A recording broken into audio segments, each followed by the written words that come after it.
सासंगत जी प्रेम से कहना धन्यंकार जी। सासंगत कहते हैं प्रेम कियो तिन प्रभु पायो। भक्ति दो प्रकार की होती है, एक प्रेमा भक्ति होती है और एक नेमा भक्ति होती है। नेमा भक्ति में हर कर्म नेम से किया जाता है, लेकिन प्रेमा भक्ति में सिर्फ प्रेम किया जाता है कि परमात्मा से प्रेम कैसे किया जाए। तो कहते भी हैं, संत महात्मा समझाते हैं कि प्रेम कियो तिन प्रभु पायो, कि प्रेम जो करते हैं उनको ही प्रभु की प्राप्ति होती है। 2.5 अक्षर प्रेम का पढ़े सो पंडित होए। कहते हैं प्रेम सबसे उत्तम है। एक बार को इंसान के अंदर ज्ञान कम हो और प्रेम भरपूर हो तब भी उसकी मुक्ति हो जाती है, वो परमात्मा को प्राप्त कर जाता है।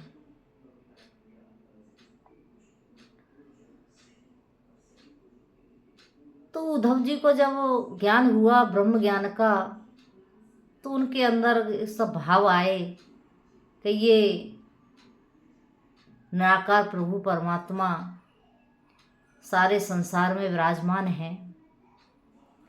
इसके हाथ हैं ना पैर हैं, ना नाक है, ना कान है, ये स्वयं ब्रह्म है।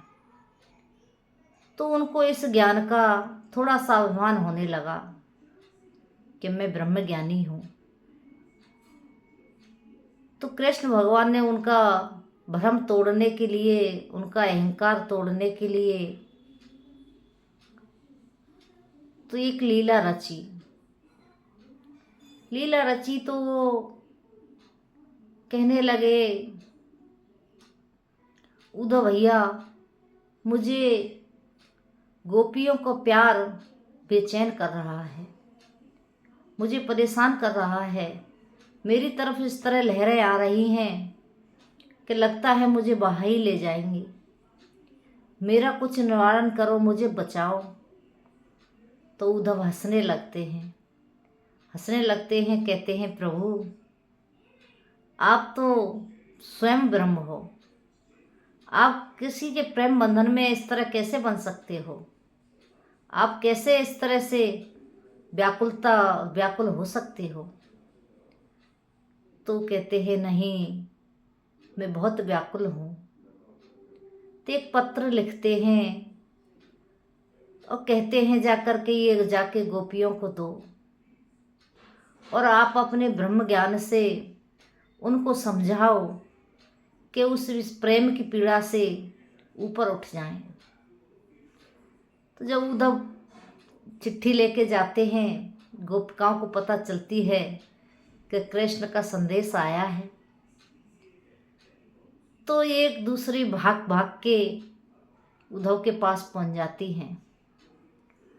जाती हैं और जाकर के उनसे चिट्ठी छीन लेती हैं और सारी एक एक टुकड़ा फाड़ के उस चिट्ठी को प्यार करने लगती हैं। और उद्धव देखते रहे, कहने लगे ये क्या हुआ? सारी चिट्ठी फाड़ दी, सारा लेटर ही फाड़ दिया। उन्होंने क्या ये क्या किया तुमने? सारा चिट्ठी फाड़ दी कि इसमें संदेश लिखा हुआ था। कि क्या संदेश लिखा हुआ था? कि संदेश ये लिखा था कि तुम मुझे भूल जाओ। तो सत्संगत गोपियाँ तो प्रेम में पागल, कहने लगी ऐसा लेटर तुम हमारे यहाँ लेके ही क्यों आए? ऐसी चिट्ठी लेकर के ही क्यों आए कि हम कृष्ण को भूल जाएं? कहने लगे ब्रह्म को जानो, इस परमात्मा को जानो। उस 5 तत्व के शरीर के पीछे तुम इस तरह व्याकुल हो,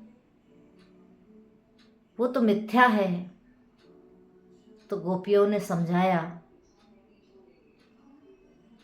कि ब्रह्म क्या होता है। पूछा उन्होंने कि ब्रह्म वो होता है कि शून्य है, जिसके ना आँख हैं, ना कान हैं, ना मुँह है, ना हाथ हैं न पैर हैं। अब गोपियाँ पूछने लगीं कि उद्धव जिसके आँख नहीं है तो वो हमें कैसे देखेगा, जिसके कान नहीं हैं वो हमारी कैसे सुनेगा, जिसके मुख नहीं है वो हमसे कैसे बातें करेगा। ऐसे ब्रह्म की हमें जरूरत नहीं है। कहने लगी ऐसे ब्रह्म ज्ञान की हमें जरूरत नहीं है। हम अनपढ़ हैं, गंवार हैं, जैसी भी हैं, हम अपने गोविंद की भक्ति में मस्त हैं, हम प्रेम में मस्त हैं। कहते हैं कि प्रेम की पीड़ा से ऊपर उठो। तो राधा रानी भी कहती हैं कि प्रेम की पीड़ा उद्धव बहुत मीठी होती है। तो उद्धव पूछने लगे कि प्रेम की पीड़ा मीठी होती है, ऐसे कैसे हो सकता है। पीड़ा में आनंद आए कि हाँ, पीड़ा में भी आनंद आता है। कि ऐसी कौन सी पीड़ा है जिसमें आनंद आए। तो संतों जब राधा रानी समझाती हैं कि एक स्त्री जब माँ बनती है उसे अनेक पीड़ा होती है, सहन न सहन करने वाली पीड़ा होती है उसको, लेकिन फिर भी एक पुत्र की प्राप्ति के लिए हर औरत वो माँ बनना चाहती है। पीड़ा होते हुए भी वो उस पीड़ा को सहन करके वो आनंद प्राप्त करना चाहती है एक पुत्र की माँ बनने का। उद्धव को समझ आया कि हाँ, ये बात तो सही है कि पीड़ा तो होती है लेकिन फिर भी वो माँ आनंद में रहती है।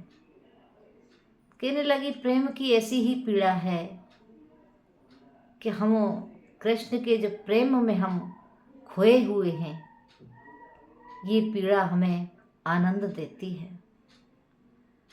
तो उद्धव को जब ये बात समझ में आई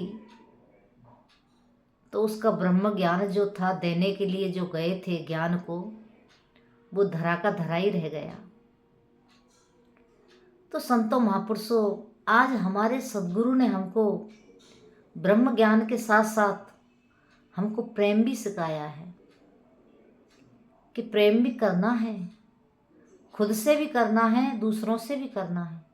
जो व्यक्ति प्रेम खुद से करता है वही दूसरों से कर सकता है। तो ये बातें ब्रह्म ज्ञान के साथ साथ सद्गुरु हमको सिखा रहे हैं, प्रेमा भक्ति सिखा रहे हैं। तो हम कितने खुश नसीब हैं कि ये प्रेमा भक्ति सद्गुरु हमें दे रहे हैं कि हम एक दूसरे के साथ प्रेम करें, सद्गुरु के साथ प्रेम करें, और ऐसा प्रेम करें सत्संगत जो कि मैं ना रहूं, तू ही हो जाए, कि तू में मैं हो जाऊं। जब तू में मैं हो जाऊंगी तो मेरी जीवन की जो यात्रा है, जिसके लिए मुझे ये मनुष्य का जन्म मिला है, वो सफल हो जाएगा। तो संतों महापुरुषों, ये प्रेमा भक्ति कहते हैं ना, गुरु दिखावे गुरु मनावे और गुरु ही प्यार सिखाते हैं। कि सद्गुरु ने दिखाया है इस ब्रह्म प्रभु परमात्मा को और मनवाया भी है कि यही ब्रह्म है, और प्रेम भी सिखाया है कि एक नूर है सबके अंदर, नर है चाहे नारी है, ब्राह्मण क्षत्रिय वैश्य हरिजन एक ही खलकत सारी है। कि सबके अंदर एक ही समाया है, यही ब्रह्म समाया है। इसलिए प्रेम भी करना है, सबके साथ प्रेम करना है। जब हम सबके साथ प्रेम करेंगे तो ये परमात्मा खुद ब खुद खुश हो जाएगा, खुद ब खुद ये रीझ जाएगा। हमने सबके साथ प्रेम करना है। तो ये भक्ति देने वाले आज समय के सद्गुरु हैं। सद्गुरु ने जब ज्ञान दिया तो हमको ज्ञान के साथ साथ कर्म भी सिखाया कि सेवा सुमरन सत्संग ये कर्म भी करना है। कहने के लिए तो कहते हैं कि कर्म जो होता है वो हमारी इच्छाओं को प्रकट करता है। हम जो कर्म करते हैं उसमें इच्छा होती है, लेकिन सतगुरु के बताए हुए अनुसार जो हम कर्म करते हैं उसमें कोई इच्छा नहीं होती, क्योंकि वो आदेश की सेवा होती है। सेवा आदेश का कर्म होता है। आज सतगुरु ने आदेश दिया है कि सेवा सुमरन सत्संग ये करना है, और इसके साथ साथ प्रेम भी करना है, इस परमात्मा की याद भी करनी है, इसकी स्तुति भी करनी है, इसका सिमरन भी करना है। जब ये कर्म हमारे जीवन में बराबर ढल जाएंगे तो फिर कहते हैं कि जब आवे संतोष धन, सब धन धूल समान। जब हम ऐसा कर्म करते हैं तो फिर वो संतोष आ जाता है, वो सवर आ जाता है। तो इसी तरह से आज समय के सद्गुरु हमको ये भक्ति सिखा रहे हैं। हम जैसे अज्ञानी लोग इस मिथ्या संसार में रहते हैं, और इस संसार में अनेकों प्रकार की ऐसी आसक्ति हैं कि इंसान ना चाह करके भी उसकी तरफ आकृष्ट हो जाता है और मन के अंदर भाव बना लेता है और इच्छाएं प्रकट कर लेता है। इच्छाएं जब प्रकट होती हैं तो फिर उसके लिए कर्म करता है, कर्म करता है, फिर वो इच्छाएं पूरी होती हैं, फिर इसी तरह से वो बंधन में बनता चला जाता है। बताते भी हैं, कोई महात्मा थे कि बड़े भक्त थे, परमात्मा की भक्ति में लीन रहते थे, लेकिन उनकी कुटिया के आसपास कहीं एक हिरनी ने अपने बच्चे को जन्म दिया और जन्म देके वो खत्म हो गई। तो वो बच्चा अनाथ हो गया। उसको देखा कि तो अनाथ बच्चा है, इसकी लालना पालना करनी चाहिए। उसकी लालना पालना करने लगे, उसकी देख रेख करने लगे, उसके खाने पीने की व्यवस्था करने लगे। अब धीरे धीरे करके उनकी आसक्ति उस बच्चे में फंस गए, उनका मन फंस गया। इसी तरह से संसार के जो भी कर्म होते हैं इंसान को धीरे धीरे करके फंसाते चले जाते हैं, और फिर वो इस तरह से फंस जाता है, निकलना भी चाहे तो निकल नहीं पाता। लेकिन कहते भी हैं, जिस पे कृपा राम की हुई उस पे कृपा करे सबको ही। इसलिए एक भक्त जो होते हैं वो सिर्फ और सिर्फ अपने गुरु के आदेश की पालना करते हैं। जो आदेश सदगुरु का आता है उस कर्म को करते हैं। सदगुरु का आदेश है कि सेवा सुमरन सत्संग करना है, तो सेवा सुमरन सत्संग ही करना है। बाकी के जो कर्म हैं वो तो स्वयं होते रहते हैं, समय के साथ साथ सब काम हो जाते हैं। एक बच्चा छोटा सा संसार में आता है शिशु के रूप में, लेकिन उसको बड़ा करने के लिए हमें और कोई जतन ऐसा नहीं करना पड़ता कि कुछ अलग से कुछ करना। उसके खाने पीने की देख रेख करनी होती है, और वो स्वतः ही धीरे धीरे करके जवान हो जाता है, बड़ा हो जाता है, बड़ा हो जाता है, फिर बूढ़ा हो जाता है। तो उसे क्या करना पड़ा? तो इस तरह से ही संसार के जो कार्य होते हैं वो धीरे धीरे करके अपने आप सुत होते चले जाते हैं। भक्त चाहे अमीर हो, चाहे गरीब हो, चाहे कुटिया में रहे, चाहे महलों में रहे, वो हर स्थिति में खुश रहता है कि जो भी कुछ मेरे पास है वो प्रभु परमात्मा की कृपा है, इसकी रहमत है। देने वाला ये स्वयं सद्गुरु है, जिसको जो चाहे ये दे।